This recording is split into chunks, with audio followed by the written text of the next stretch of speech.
की कथाओं में मन लगाना। अब ऐसा भी है कि जैसे भगवान गुरुदेव, बिना गुरु के आपको ज्ञान की प्राप्ति कैसे होगी? गुरु बिन ज्ञान कहाँ?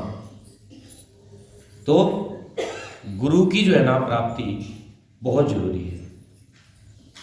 तभी कहा गया है कि गुरुर्ब्रह्मा गुरुर्विष्णु गुरुर्देव महेश्वरः गुरुर्साक्षात् परम ब्रह्म तस्मै श्री गुरुवे नमः। भगवान अगर गुरुदेव नहीं तो भगवान की पहचान कौन कराएगा? अगर मेरे परमात्मा मेरे समक्ष आ भी गए तो उनकी पहचान कौन कराएगा? तुलसीदास जी चित्रकूट पर रोज चंदन घिसते हनुमान जी के कहने पर कि आप चिंता मत करो, चंदन लगवाने के लिए भगवान श्री राम जरूर आएंगे। और वो रोज आते थे, लेकिन वेश में नहीं, अलग वेश बना करके आते थे। वेश दूसरा, बालकपन में आकर के तुलसीदास जी से जबरदस्ती चंदन लगा जाते थे। ये भगवान का प्रेम है और भक्त का भी प्रेम है। अब तुलसीदास जी खूब लड़ते, मगर वो तो जबरदस्ती लगा के चले जाते। फिर तुलसीदास जी ने बाबा हनुमान जी को याद किया, बाबा मुझे राम के दर्शन नहीं हो रहे और दो बालक आते हैं, जबरदस्ती मेरा चंदन भी लगा देते। तब गुरुदेव यानी कि हनुमान जी महाराज कि आप चिंता मत करो, आप नहीं जानते, क्योंकि ध्यान से देखा अरे वही तो भगवान श्री राम है, तुम पहचान नहीं पा रहे हो। तो गुरु की कृपा हो गई ना। जब दूसरे दिन आए, तीसरे दिन आए, तो तुलसीदास जी ने चरण पकड़ लिए। बोले मैं समझ गया महाराज, इतने बड़े जंगल में कौन आएगा चित्रकूट पर, आप ही श्री राम को। चरण पकड़ के बैठ गए, छोड़ूंगा नहीं।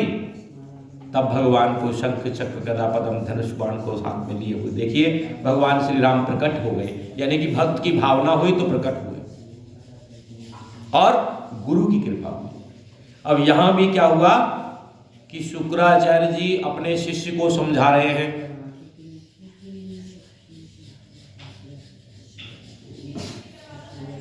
शिष्य को कह रहे हैं कि भैया अभी भी समझ जा, तू इधर आ, उसको यज्ञशाला से दूर ले गए, अलग ले गए।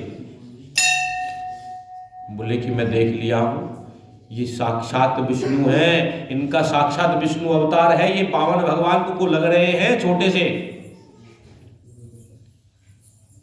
तुम मेरे शिष्य हो और शिष्य पुत्र के बराबर होते हैं। मैं तुम्हें भूमिहीन देखना नहीं चाहता। अरे राज्य को छीन लेंगे, तुम किसकी बातों में आ गए? तब तो महाराज बलि कहते हैं अगर गुरुदेव आपकी बात सच्ची है, ये भगवान विष्णु है, तो इससे बड़ा तो सौभाग्य मेरा हो ही नहीं सकता। साक्षात भगवान विष्णु मेरे द्वार पर आए हैं, तो इससे बड़ा सौभाग्य क्या होगा? अरे नहीं मानता, जब गुरु की बात नहीं मानता है तो जा भैया। जाकर के जो है बावन भगवान से कहने लगे कि आप जो चाहें मांग सकते हैं, मैं आपको खाली हाथ यहां से नहीं जाने दूंगा। महाराज बलि दानी तो थे ही। तब तो जो है ना बावन भगवान अति प्रसन्न हुए। राजा बलि देख लो, तुम बात से जो है ना उलट मत जाना। जो बात कह रहे हैं दान देने की, तो कहीं तुम ऐसा ना करो कि उलट जाओ, बात से ही उलट जाओ। नहीं, आप मांगिए, मैं अवश्य दूंगा। बावन भगवान बोले ऐसे नहीं भैया, आप पहले गंगा का आवाहन करो, और जो टूटी वाला सागर नहीं होता उसको गंगा सागर भी कहते हैं, रामजारा भी कहते हैं, जो चरणामत लेते हो आप, ये जो है ना मंगाया गया, गंगा का जल भरा। तो गंगा की ये एक तरह से कसम होती थी कि भाई मैं ये चीज दूंगा, ये संकल्प होता था। तो मां गंगा का आह्वान किया, इसीलिए तो संकल्प है। विष्णुर विष्णु विष्णु श्रीमद्भागवतो महापुरुषस्य विष्णुराज्ञा प्रवर्तमानस्य आद्य श्री श्वेत वाराह कल्पे वैवस्त मनवंतरे अष्टाविंशति तमे जुगे कल प्रथम चरणे जाम्बुदीपे भारतवर्षे भारतखंड आर्यान व्रतांतर्गत अमुक क्षेत्र पुण्य क्षेत्र दिल्ली क्षेत्र, अब यहाँ रहते तो दिल्ली का क्षेत्र आ गया, दिल्ली क्षेत्रे शुभ स्थान श्री राधा कृष्ण मंदिर, शुभ स्थान विक्रम सम्मत पिंगला नाम संवत्सर, सम्मत द्वितीय अष्टस्य 2080, द्वितीय सहस्राणी अष्टस्य तो 80 हो गया, 2080 हमारा जो साल है ना वो 2080 चल रहा है, और आप जी रहे हो 2023 में। अंग्रेजों का साल बहुत पीछे बना, हमारा विक्रम सम्मत है जो 2080 चल रहा। हमारे को पहले पूर्णमासी को तनख्वाह मिलती थी, जब काम करता था ना मजदूर, तो पूर्णमासी को तनख्वाह मिलती थी, इसी को महीना कहते थे। ये तो जब अंग्रेज आए तो इसको दोनों बदल गए। हमारा मास, हमारा महीना पूर्णमासी को पूर्ण होता है, इसलिए पूर्ण मास यानी महीना पूरा हो गया। ये हम संकल्प बोलते हैं। कई लोग जन्मदिन मनाते हैं, बच्चों का ये नहीं तीसरे से मनाएं, अपना नाम लेते हैं, अपना गोत्र लेते हैं, उसी में जो है ना हमारा सब कुछ हो जाता है। तब गंगा जल भरा, और गंगा जल भर करके बोले भैया 3 बार चरणामृत लीजिए और संकल्प कीजिए कि मैं दूंगा ही। तो देखिए गंगा का कितना बड़ा महत्व था। आज जब गंगा का चरणामृत लेने के लिए उत्पर हुए तो चरणामृत निकला ही नहीं, गंगा जल निकला ही नहीं टूटी से। टूटी से गंगा जल नहीं निकल रहा है, सागर की जो टूटी थी उसे। अब भगवान 52 भगवान सोच रहे हैं कि देखो ये क्या देख रहा हूं कि गंगा जल निकल नहीं पा रहा है। तभी उन्होंने जो है ना अंतरात्मा से देखा, हो शुक्राचार्य जी भौरा बन करके उसके टूटी के छेद पर बैठ गए हैं, जल को निकलने नहीं दे रहे हैं, क्योंकि अपने शिष्य का यहां तक साथ दे रहे। देखिए गुरु का, मैं आपको बता, इसी चीज को तो बताया है मैंने आपको। गुरु गूंगा गुरु बाबरा, गुरु को रहियो दास, जो गुरु भेजे नरक में स्वर्ग की करना आस। सत्य बता रहा हूं कि गुरु अपने शिष्य को कभी मारना नहीं चाहता। ब्राह्मण कभी भी अपने यजमान को निर्धनी देखना नहीं चाहता। ब्राह्मण चाहता है कि मेरा यजमान अच्छा हो जाए और पैसे में बढ़े, इसके पास खूब पैसा हो जाए, ज्यादा नहीं तो सत्यनारायण कथा तो कराएगा, जब भी हमको तो कुछ न कुछ प्राप्त होगा ही भाई यजमान से, क्योंकि विप्र यजमान के ऊपर ही है, तो भाई यजमान ही जो है ना उसका पालन को पोषण करता है। तो ब्राह्मण हमेशा अपने यजमान को सोचता है कि हे भगवान इसको खूब धन देना, जब मेरा यजमान धनी होगा तो निश्चित ही मुझे भी कुछ प्राप्त होगा। जय श्री कृष्ण बोलना पड़ेगा। आज गुरु जो है ना इतना साथ दे रहे हैं, पर महाराज बलि समझ ही नहीं रहे। भगवान ने एक तुनका उठाया और टूटी में डाल दिया, और जैसे ही डाला वो भगवान श्री शुक्राचार्य जी महाराज की आंख में जाकर के लग गया।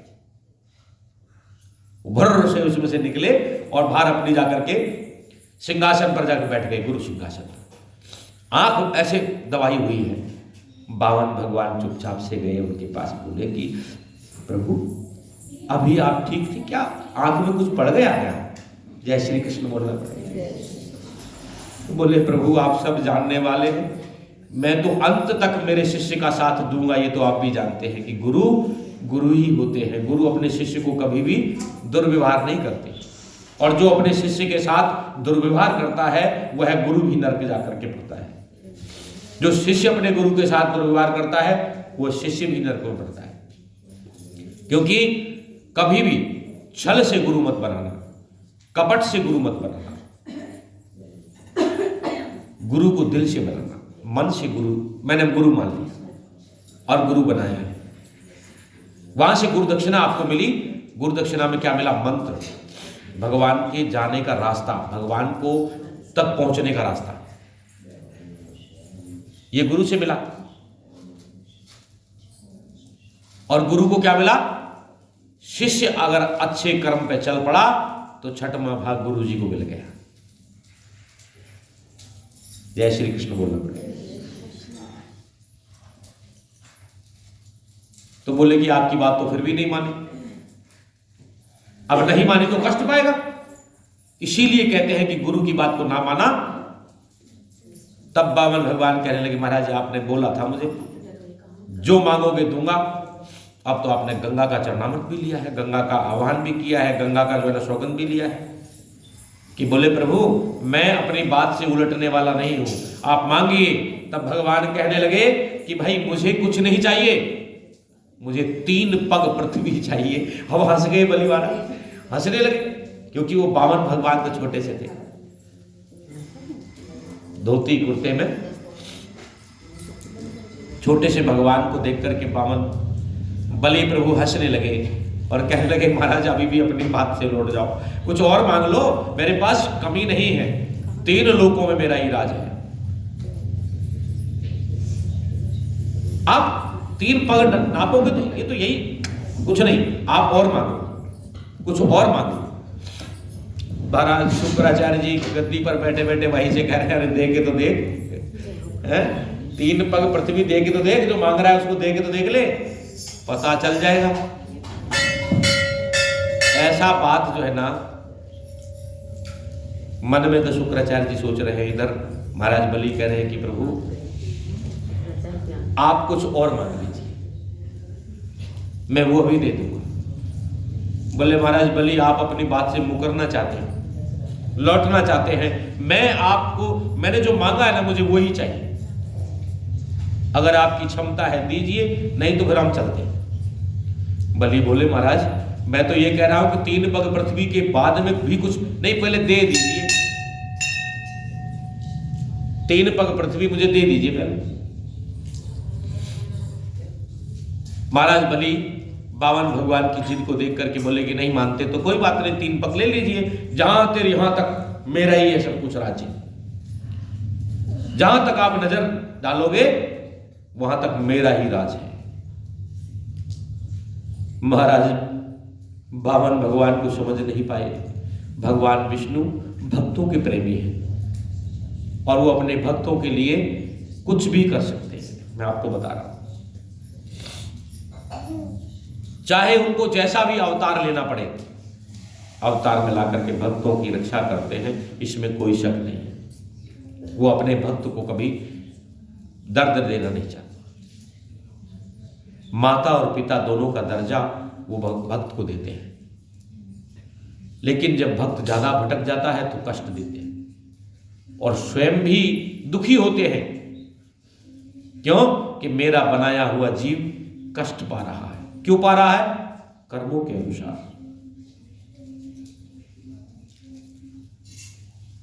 आज जो है ना बामन भगवान पृथ्वी को नापने लगे हैं। पहले पग पृथ्वी नपी, पहला पग पृथ्वी नपी, दूजे में आकाश, तीजा पग में कहां रखूं, हुए बामन जी निराश। एक पग में पृथ्वी को नाप दिया और दूसरे में आकाश नाप दिया। अब आप देखिए बलि महाराज उसको देख रहे, शुक्राचार्य जी कह रहे हाँ दे ले और दे ले, जो तुम्हें देना है और दे दे। अब क्या देगा? अब क्या है? अब देखिए, जब तीसरा पग रखने के लिए कहीं जगह नहीं दिखा, तब अंततः गुरु ही याद आते हैं। महाराज बलि अपने गुरु की तरफ देखने लगे और बिल्कुल नर्वस नेत्रों से गुरु की तरफ देख रहे। गुरु जी ने मुंह फेर लिया।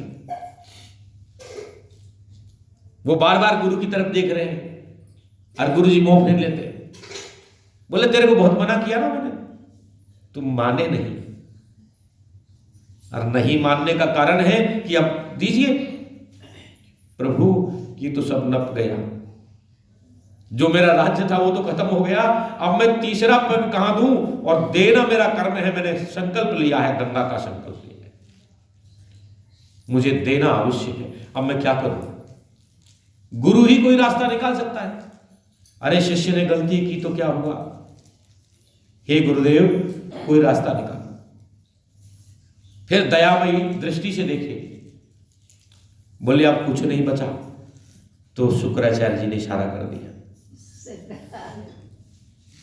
इशारा किया, देखिए गुरु ही बचा सकते हैं। बचाया ना, नाव से, नाव ही लेकर के आगे सब लोग। गुरु ने इशारा किया, सर का इशारा कर दिया। तभी महाराज बलि बोले कि प्रभु पृथ्वी नप गई? हाँ। आकाश भी? प्रभु वो भी नप गए। बोले तीसरा चरण, मैं तो इससे अलग हूं ना, इस पृथ्वी और आकाश से मैं तो अलग हूं। आप तीसरा चरण मेरे सर पर रख दीजिए। बोलिए वृंदावन वाके बिहारी लाल की, बोलिए बावन भगवान की, दानी बलि महाराज की जय। क्योंकि वो भी बहुत बड़े दानी थे। चाहता तो वहीं पर मना कर देता। आज का व्यक्ति तो कहता अरे भैया आगे जाओ। क्या? जय श्री कृष्णा। और यज्ञ कौन सा होता है जिसको आप यज्ञ करते हैं? सच में बता रहा हूं, कभी कोई भंडारा करो। आज भंडारा कैसा हो गया कि रिश्तेदारों को बुलाने लगे भंडारों में। भंडारा सर्वजन हिताय, वो सब जन के लिए होता है। अगर आपने भंडारे का नाम लिया है तो भंडारे का मतलब है भंडार भरना और भंडार को वितरित करना। उसमें मेरा परिवार यानी संसार मेरा परिवार है। मेरे रिश्तेदार परिवार नहीं, मेरा संसार मेरा परिवार है। जो भी आए पाए, जो भी आए पाए, किसी को भी मना नहीं करना। चाहे थोड़ा सा थोड़ा बचे, जितना ही बचे भंडारे को वितरित करना, इसको भंडारा कहते हैं। यज्ञ में कोई भूखा ना रहे उसको यज्ञ कहते हैं। दुर्वासा जी नहीं आ रहे थे ना, द्रौपदी लेकर के आई। क्योंकि जो इस एरिया में कोई रह गया हो तो यज्ञ बेकार है। यज्ञ वही है कि हर व्यक्ति तक भोजन पहुंच जाए, हर जीव भी उसमें से लेकर के चला जाए अपना अपना हिस्सा। तो महाराज बलि ने जो है शर कर दिया आगे। तो भगवान ने शुक्राचार्य जी को देखा कि यहां भी छल कर गए। जय श्री कृष्ण। तब तो शुक्राचार्य जी ने कहा कि प्रभु मैं शिष्य का रहूंगा और वह मेरा शिष्य है। अब जो है स्थान कहां मिलेगा? बोले रसातल, बोले पाताल में। महाराज बलि को पाताल दे दिया गया। तो आपको पता है ये चिरंजीवियों में है। महाराज बलि की मृत्यु नहीं हुई। आज भी भगवान का एक चरण उनके सर पर रहता है। भगवान रोज भक्त को दर्शन देने जाते हैं। जय श्री कृष्ण बोलते हैं। तो मैं तो कहता हूं इससे बड़ा तो सौभाग्य कुछ हो ही नहीं सकता। तभी बोला गया है कि अश्वस्थामा बलि व्यासो हनुमानस्य कृपाचार्य विभीषण परशुराम, ये सप्त चिरंजीवी है। इसमें 8वें है मार्कंडेय जी महाराज। उनकी आयु कम थी, कंडे की तो आयु कम थी, मगर उनकी सबसे ज्यादा आयु, क्योंकि पूरा प्रलय देखने वाले मार्कंडेय जी। प्रलय को देखने वाले ही मार्कंडेय। और प्रलय में कौन जीवित रहते हैं? सिर्फ और सिर्फ ईश्वरीय भक्त, वायु का आहार करने वाले। और ये कोई कठिन तपस्या नहीं है, ये हमारे मन की तपस्या है। जहां आपने मन को मार दिया, सब कुछ संपन्न हो गया। यही चीज मैंने आपको बताया कि महाराज बलि ने गुरु की कृपा बताई आपको। मैंने गंगा का जो है ना संकल्प बताया कि गंगा का संकल्प करने से क्या हमको प्राप्त होता है, और गंगा जी हमसे नाराज ना हो। कभी भी कोई कसम खाते ना, क्योंकि जब हम झूठ बोल देते हैं तो उसको कसम खा करके छुपाते हैं। जय श्री कृष्ण। और जब हम झूठ बोलेंगे नहीं तो कसम खाएंगे क्यों? अब एक ज्यादा देखता हूं मैं कभी कभी, अरे मैं भगवान कसम कह रहा हूं यार। अरे भगवान कहां से आ गए? अरे भैया काम तूने किया, झूठ तूने बोली, भगवान को बीच में घसीट रहे हो। जय श्री कृष्ण। ना मैं भगवान की कसम कह रही हूं। नहीं भाई, उनको बीच में मत ला।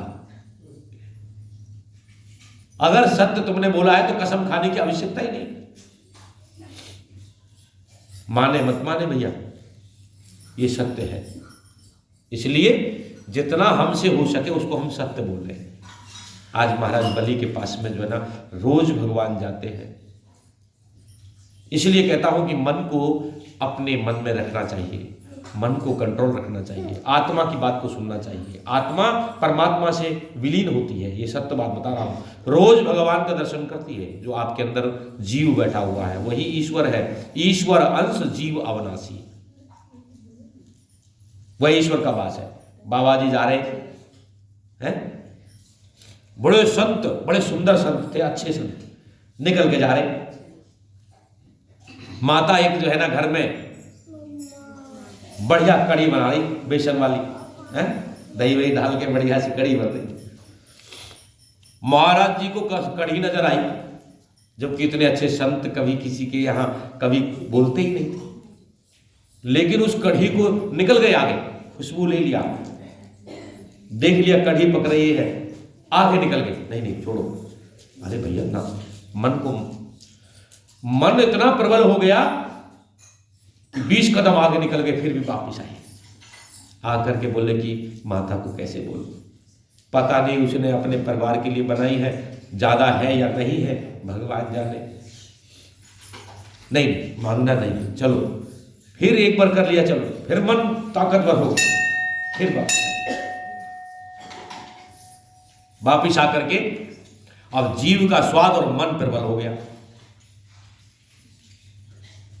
माता आपके पास कड़ी फालतू है क्या? तो मैं आपको सच बताऊं, गृहस्थ जीवन में दया भावना सब कुछ होता है। गृहस्थी लोग अपने अंदर दया रखते हैं, इसमें भावना रखते हैं, इसमें कोई शक नहीं है। आज जो है ना जाकर के बोले कि हाँ बाबा चिंता मत करो, आप बैठो, पक जाने दो, अभी नहीं।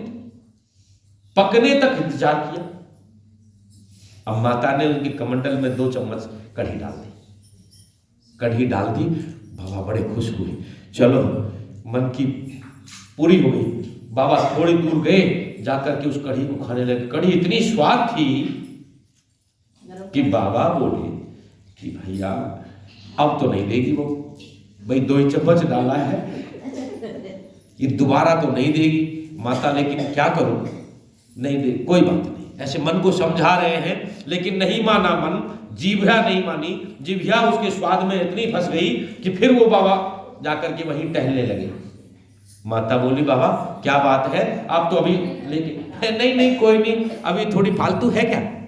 जय श्री कृष्ण। मुझे बाबा रुको, आपका जो है ना उससे कोई मैं देती। माता ने फिर जो है ना कढ़ी डाल दी, गर्म तो थी। तो बाबा ने सोचा वह रे कढ़ी, वह रे स्वाद, वह रे मन, तू मेरे से ऊपर हो गया, और ऊपर हो गया तो मुझे परमात्मा की प्राप्ति नहीं हो पाएगी। अब क्या करा जाए? उसने जिह्वा को गर्म कढ़ी में डाल दिया। बोले तेरे स्वाद के कारण ही मेरा जो है ना वर्चस्व या स्वतंत्र गिर गया। मैं जिह्वा के स्वाद के कारण ही जो है ना उस कढ़ी में जाकर के फंस गया और मन मेरा प्रबल हो गया, इसलिए मैं मन को शरीर पे हावी नहीं होने दूंगा। जिह्वा को डाल दिया, जिह्वा जल गई, मन अपने आप ही हट जाना। जब जिह्वा ही जल गई तो मन तो हट गया। बाबा ने 3 दिन तक तो भोजन ही नहीं किया, कहां से करेंगे, जिह्वा जल गई। तब भगवान से कहते हैं, महाराज कहते हैं कि प्रभु आपने ये मन बनाया क्यों है? इसीलिए तो मन बनता है और मन ही हमको गलत कार्यों पर और अच्छे कार्यों पर भी ले जाता है। कभी कभी मन प्रबल होने पर ही हम पाप कर बैठते हैं, और अगर आत्मा की बात सुने ना तो हम पाप क्यों करें। और जब हम पाप नहीं करें, अच्छे रास्तों पर चलेंगे तो भगवान कभी आपको भूखा नहीं सुलाएंगे, ये मेरी गारंटी है। आपका मन पवित्र है, आपकी आत्मा परमात्मा में विलीन है, तो निश्चित ही कह रहा हूं मैं इस बात को, आपको कभी भी भगवान भूखा नहीं सुला सकते। इसलिए हमारा मन जो है ना ज्यादा हो जाता है, तब हमको जाकर नुकसान उठाना पड़ता है। तो मन को मारना सीखिए, इतना भी नहीं। कहीं भागवत हो रही है तो मन करता, आत्मा भी कहती है और मन भी कहता, दोनों का संलग्न हो गया, चलो यार कथा सुनी आते आज तो। ऐसा मन बना के रखिए। चलो भगवान के मंदिर, अरे सुबह हो गया, 4 बज गए, कहाँ जाना, मंदिर जाना है 4 बज गए, मंदिर पहुंचो। ये मन ही तो है, प्रबल कर देता है। आत्मा उसके साथ देती है, मन का साथ आत्मा जब देती है जब आप अच्छे कर्म के लिए तैयार होते हैं। बोली वृंदावन बाकी बिहारी लाल की।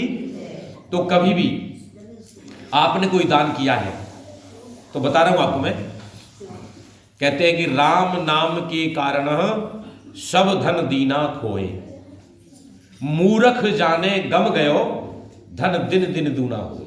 जो राम नाम के कारण आपने धन दिया है ना, वो कभी गमा नहीं है, वो दुगना होकर के आपको प्राप्त होगा, ये निश्चित बता रहा हूं। महाराज बलि को दुगना क्या चौगुना क्या सर्वस्व मिल गया, उसने सब कुछ दान दिया ना, आज परमात्मा की प्राप्ति होगी। यानी कि ईश्वर जब मिल जाए तो किसी की आवश्यकता कहां है।